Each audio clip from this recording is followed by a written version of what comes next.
మొదటి మాట మరి మాట్లాడుకునే ముందు మనం చిన్న ప్రార్థన చేసుకుంటాము. పరిశుద్ధుడ, ప్రేమగల తండ్రి, గొప్ప దేవుడా, మహోన్నతుడ, మహాగణుడ, సర్వాధికారి, నీ ఘనమైన పాదాలకు వందనాలు, స్తుతులు, స్తోత్రం చెల్లించుకుంటున్నాము తండ్రి. యోగ్యత లేని మమ్ములను ప్రభువా, అయ్యా నా తండ్రి, నాయన మా నిమిత్తము నా ప్రభువా కలువరి శిలువలో బలి అయి మాకున్న తండ్రి నా ప్రభువా పరలోక వాక్యాన్ని ఇచ్చినందుకు నీకు వందనాలు, స్తుతులు, స్తోత్రాలు చెల్లించుకుంటున్నాం. దేవానికి స్తోత్రములు తండ్రి. మొదటి మాటను ప్రభువా మేము ధ్యానించుచుండగా మాతో మీరు మాట్లాడమని, మా నోటిలోనైనా నా తండ్రి నీ వాక్కును ఉంచమని ప్రార్థిస్తున్నాను. అయ్యా నీ ఆత్మ అభిషేకం చేత నింపమని వేడుకుంటున్నాను. దేవా నీ నామం హెచ్చింపబడాలి ప్రభువా, మేము తగ్గింపబడాలి తండ్రి. దేవానికి స్తోత్రములు తండ్రి. నువ్వు ఎంతైనా దేవా గొప్ప దేవుడు తండ్రి, నీకు స్తోత్రములు ప్రభువా.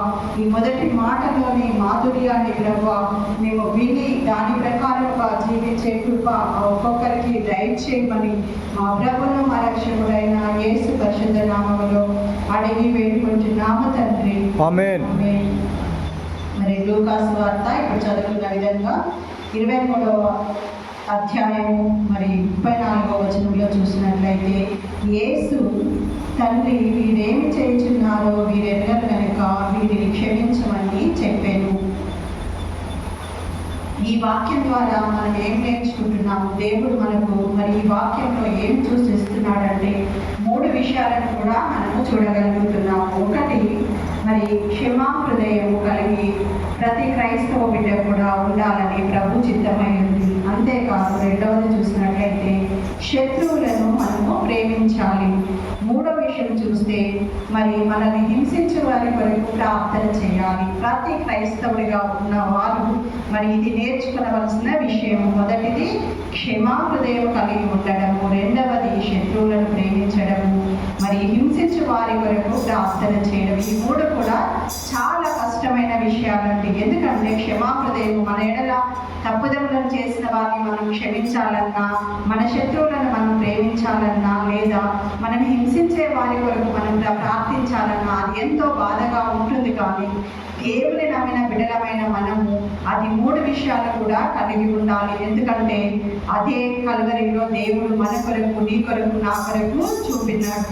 పాపులమైన మన కొరకు, ఏ యోగ్యత లేని మన కొరకు ఆయన కలువరి శిలువలో బలి అయి ఈ దినాన్ని నీకు నాకు ఇటువంటి రక్షణ ఇచ్చాడంటే ప్రభు మనల్ని క్షమించడం మూలాన్ని మనము ఆ పరలోక వాక్యానికి వాసులమై ఉన్నాము కనుక మనము కూడా ఇతరులకు మరియు ప్రభు ప్రేమను చూపించవలసిన వారమై ఉంటున్నాము. అదే ప్రభు మనకు నేర్పిస్తున్నాడు ఈ లూకా సువార్త ద్వారా. తండ్రి వీరేం చేయుచున్నారో వీరు ఎరగరు. లోకము మరి ఎరగదు, కానీ దేవుని బిడ్డలమైన మనకు తెలుసు మన శత్రువులను మనం క్షమించాలని, వారి నిమిత్తము ప్రేమించాలని, ఎల్లప్పుడూ కూడా క్షమాహృదయం కలిగి ఉండాలనేది మనకు తెలుసు కనుక మొదటిగా దేవుడు మొట్టమొదటిగా కలువరి శిలువలో మరి ప్రార్థించిన విషయము, మనకు తెలియజేసిన విషయము, యేసు తండ్రి వీరేమి చేయుచున్నారు వీరెరగరు కనుక వీరిని క్షమించమని చెప్తున్నాడు. మొదటి మాట మనం చూసినప్పుడు మొదటి క్షమా హృదయము కలిగి ఉండాలని ప్రభు చెప్తున్నాడు. మత్తయి సువార్త 6వ అధ్యాయము మరి 12వ వచనం చూసినట్లయితే, మత్తయి సువార్త ఎవరైనా తీసి చదవగలరు. మా రుణస్తులకు మేము క్షమించి ఉన్న ప్రకారము మా రుణములను క్షమించుము.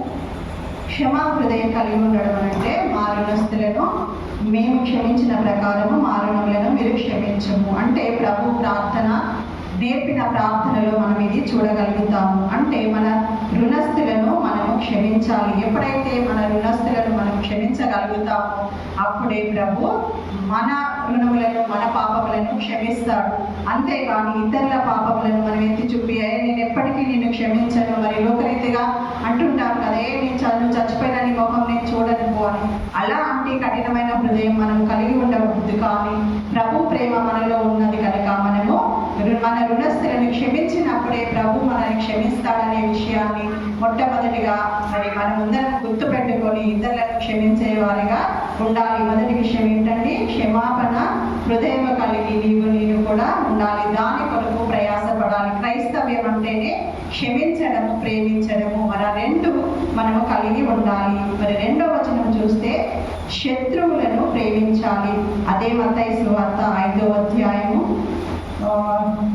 మరియు మీరు ప్రార్థించినప్పుడు దేశదారుల వలె ఉండవద్దు. కాదు, 5వ అధ్యాయము 44వ వచనం మధ్యలో నుండి చదువుతాం.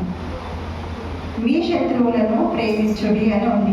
లేకపోతే 44 మొత్తం చదివినా, నేను మీతో చెప్పినదేమనగా, మీరు పరలోకమందున్న మీ తండ్రికి కుమారులై ఉండినట్లు మీ శత్రువులను ప్రేమించండి. అంటే శత్రువులను ప్రేమించే హృదయము మనము కలిగి ఉండాలి.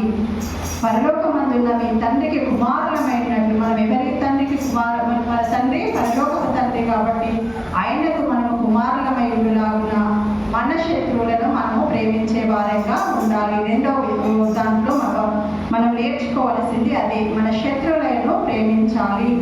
3వ విషయం చూసినట్లయితే హింసించే వారి కొరకు ప్రార్థన చేయమని ఉంది. అదే మత్తయి సువార్తలో మరి 5వ అధ్యాయం 44 చివరిలో చూసినట్లయితే, మిమ్మును హింసించే వారి కొరకు ప్రార్థన చేయండి.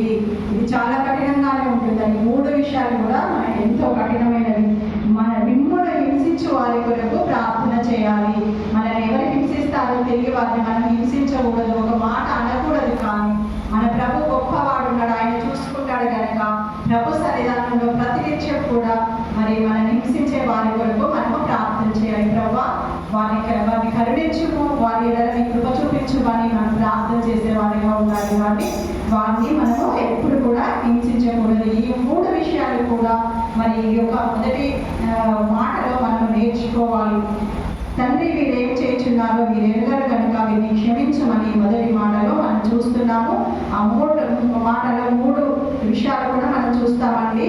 1 క్షమాహృదయం కలిగి ఉండాలి, 2 శత్రువులను ప్రేమించాలి, 3 హింసించు వారి కోరికలకు ప్రార్థన